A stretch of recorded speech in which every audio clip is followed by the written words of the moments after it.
Hey, welcome to a new programming day. Yesterday we worked on modules. You learned that you can split your code across different .py files, and then you can import a .py file from another file. Now usually what you import is the script which has your functions, which does the processing.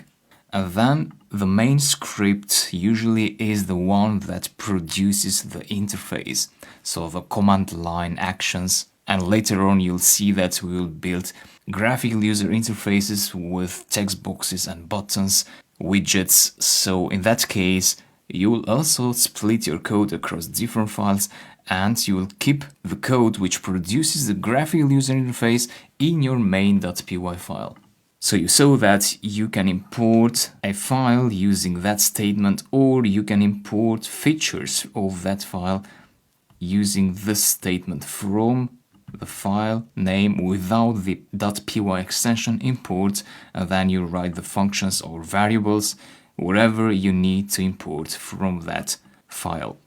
Now this line is currently deactivated, so we imported functions using this import function statement here, and then we refer to those functions in this code using functions.name of the function, and we call that function as we normally do.